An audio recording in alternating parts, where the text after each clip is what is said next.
राम मंदिर चांदा आदाय व्यापक दुर्नीति को अभियोग कठोर दंड दाबी कले रायगड़ा विधायक आबल स्वामी काड्राका। रायगड़ा विधायक श्री आबल स्वामी काड्राका सांबादिक सम्मेलन में सूचना दे अभियोग करिसेंति जे श्री राम जन्मभूमि तीर्थक्षेत्र ट्रस्ट कर्मकर्ता द्वारा प्राय 1400 कोटी टंकार अर्थ आत्मसात करासाइछि। एही विपुल अर्थ लुट पछरे ट्रस्ट चेयरपर्सन चंपत राय एवं अनिल मिश्रଙ୍କ भଳି व्यक्तिविशेषଙ୍କ प्रत्यक्ष संपृक्ति रही। से कहिसेंति जे वर्तमान शासक दल प्रभु श्री रामचंद्रଙ୍କ नाम धरी और लोकଙ୍କ धार्मिक भावना को पुंजी करी क्षमता को आसिछंती। मात्र प्रभुଙ୍କ पवित्र मंदिर पांठिरु ही एते बड़ धरणर लुट हेबा अत्यंत निंदनीय विषय अटे।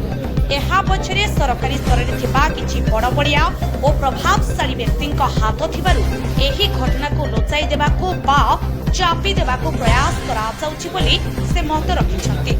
ଏହା ସହିତ ଦେଶର ସୁରକ୍ଷା ଓ ଭବିଷ୍ୟତ ନେଇ ବିଧାୟକ କ୍ଷୋଭ ପ୍ରକାଶ କରିଛନ୍ତି।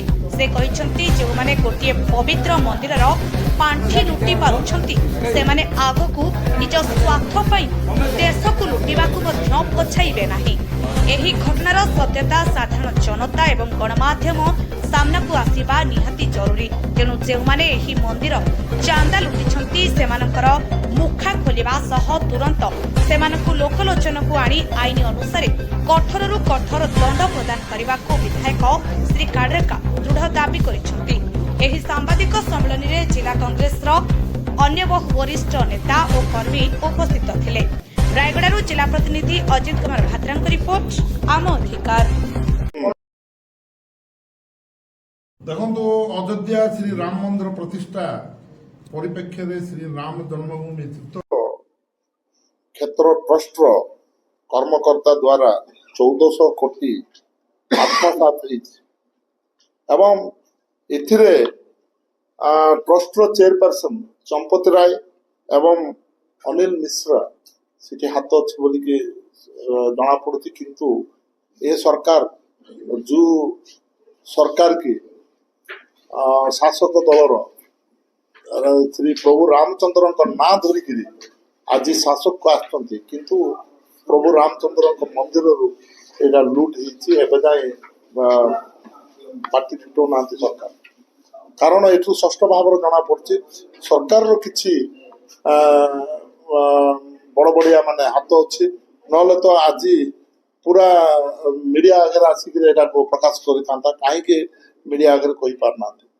आज जदि देखा राम मंदिर जो ट्रस्ट जदि लुटुंट ताहले तो देश को भी गोटे मंदिर पवित्र मंदिर पैसा जब लुटुंट तो देश को लुटा कौन पछे हे ना।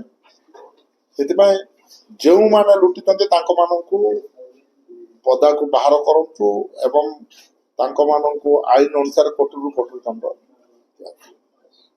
देखो दुडारे जो आउटसोर्सिंग पिला मानकु एते दायित्व देवा आवश्यक नथिला। जो कॉन्ट्रैक्चुअल रे काम करूछि जदि से अनुसार देखिबा 1 कोटी 9 लाख टंका आत्मसात एथिरे जदि बड़ बड़िया हाथ थाई पारे नचे तांकु सेतिके दायित्व दे न था। जदि मो जिला प्रशासन और पुलिस प्रशासन अनुरोध करुच्ची तांकु आईनगत अनुसार तदंत करा जाओ एवं जेतिक लोक ये संपुक्त अच्छा से